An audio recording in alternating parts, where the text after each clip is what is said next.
You are welcome to Vedic TV, where you get information based on fact. Breaking news. Ipob vows to cease to exist if insecurity doesn't stop in Southeast within 2 weeks. Yeah, to my dear listeners, this is a message from the Ipob promising the government to stop existing if the insecurity, the problems that is going on in the Southeast didn't stop in the next 2 weeks. I don't blame these people. I do not have anything against them. But I must really say that if the government, I mean the federal government, are doing the right thing they are supposed to do we really think there would be a problem in this country? There is insecurity in the southeast, and yet, the Biafran are being faulted for it. So really, I want to say that not even that I want to say, it is something we all know that these things has to do with simple logic. Definitely, when issues like this is going on, we know that few of the people that are in government have hand in what is going on in the southeast. Look at the problems going on in the country, and yet Biafrans are still the one faulted for it. Yeah, to my dear listeners, I'm going out to read out the context now. Stay tuned as I read today's news.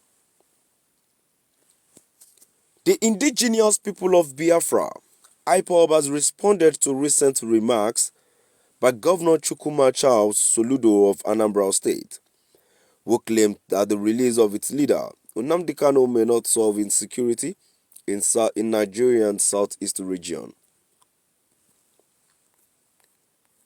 Governor Soludo, during a recent interview on Arise TV, implied that some individuals responsible for insecurity in the southeast claim to be acting in Kanu's name.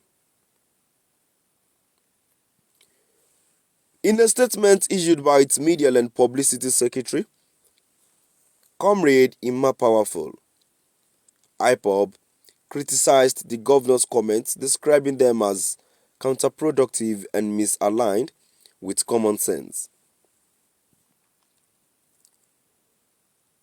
Ipob argued that releasing its leader would expose and discredit such elements, effectively eliminating any justification for their actions.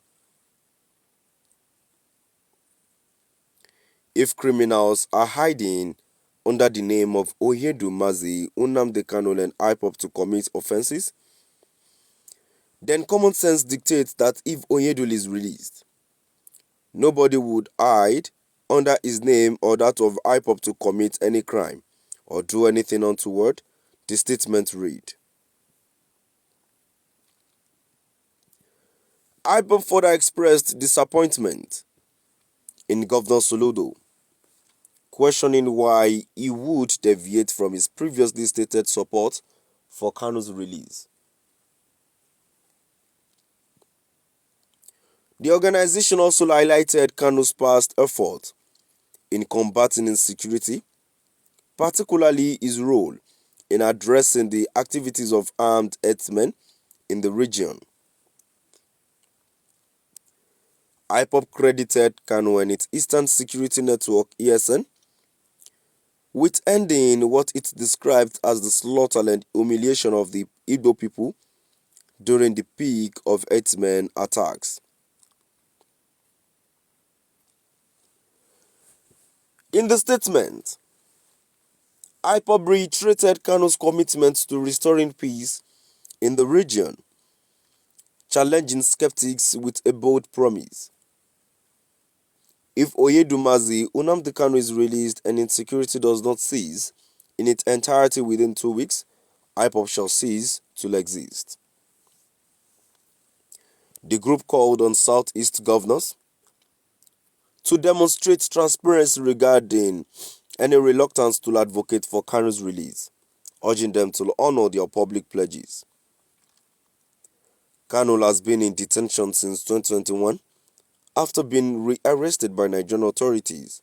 Ipob has consistently demanded his unconditional release, insisting that his freedom is essential for peace and stability in the southeast.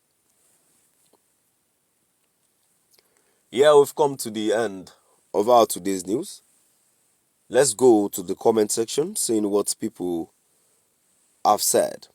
The first comment I have here says national thieves in thieving parties. No good area from them. Haba, which kind of wahala be this? The second comment, which I have here says all the leaders knows the insecurities themselves, but don't have courage and grace to confront it.